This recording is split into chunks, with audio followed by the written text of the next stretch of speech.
Hello everybody, welcome back to Punkwrite. My name is Smee. One of the things about writing, if you are interested in embarking on this journey of improving your technique and craft, is that you have this nagging and persistent sensation that you suck. These feelings of inadequacy are totally normal because you are going to come across somebody else's writing and be like, whoa, that's good. Why can't I write like that? Everything that you do does not suck, and you probably do a lot of things pretty well. There are all kinds of different styles and levels that make you question yourself.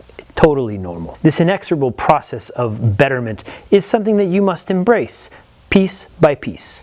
The piece I want to talk about today is called head hopping. What is it? Why it affects your writing? What is the effect on the reader? And how do you get out of it? Stick around on Punkwrite. We'll take a look at head hopping. Don't go anywhere.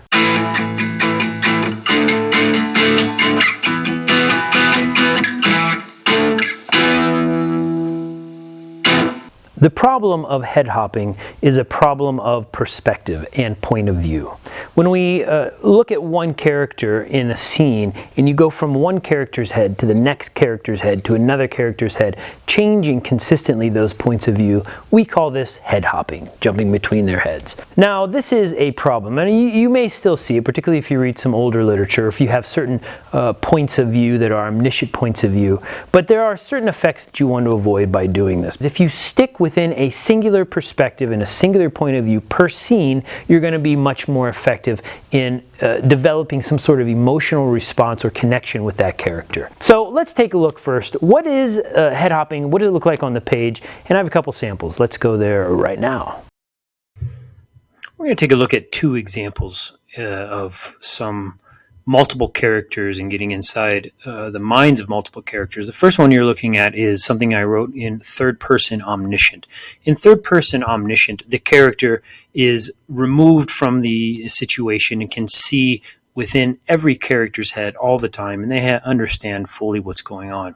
There are two characters in this one. Let's read along and see how the movement goes from one character to the next and what the effect is on the reader. As all stories go, this story has a beginning, middle, and an end.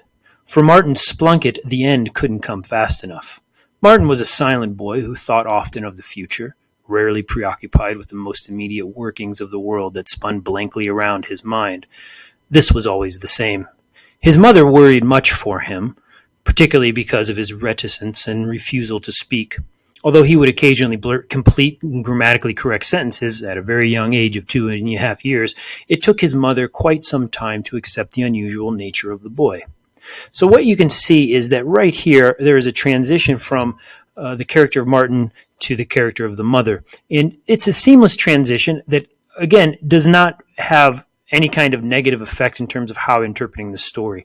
I am sitting right next to the author or the narrator, omnisciently looking on and knowing everything that's going on. So it's a very comfortable going back and forth. The second sample we're looking at is written in third person limited. Third person limited is where the author is only in one person's head at the time. You can understand how they're feeling, what their emotions are, and their thinkings, but you generally want to stay within there. This has two characters, Terrence and Samantha. And I read through this. Watch when the movement goes from one character to the next, and you can kind of feel how uncomfortable that is in this sample of head hopping. Terrence took the guitar from the rack and held the fine wood in his hands. It had been years since he'd last played a note or felt the roughness of the thick E string over his fingers.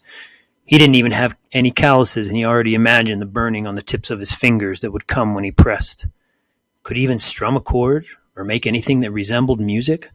All he saw were the many pairs of eyes in the room that stared intently at him. Samantha knew that he was nervous too. She saw the slight trembling of his hand. If she were being honest with herself, she was beginning to doubt he could overcome the fright. Terrence saw her looking at him, and with that worried look, he wasn't so sure of himself anymore. So, you are making some sort of commitment to the reader when you are writing down in a certain point of view. And that commitment or an agreement is something that's supposed to carry you through the novel. When you break that, by changing points of view, it can be very off-putting to the reader, which is what you feel in this sense here. Am I really talking about Terrence? Am I really talking about Samantha? And we don't do justice to either one of those characters because I don't give the reader time to really get invested. This is the detriment of head hopping and why you should really avoid it. So now that we've seen what it looks like, the effect is what is interesting about why you probably should try to avoid this. When we engage in story, the most appealing part is our connection with the characters.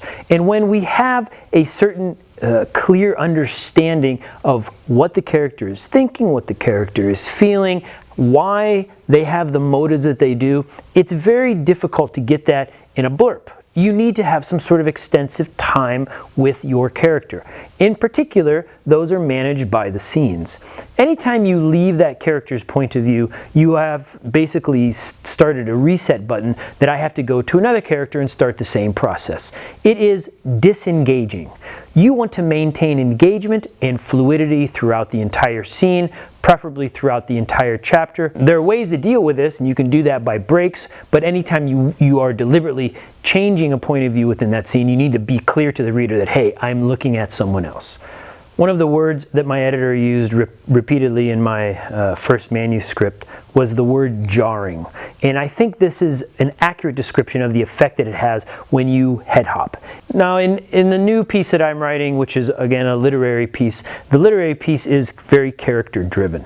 Maintaining a certain perspective and point of view of that principal character is what really allows you to delve deeply into their innermost beings, understand their conflicts, and that is what's going to make your most effective story. That's it for today on Punk Write. Thanks for joining us. If you have any questions or comments, feel free to drop it below. I also have the links to my book, SCARBOYS. If you haven't picked it up, you might want to check it out. It's actually pretty good. I really enjoyed it.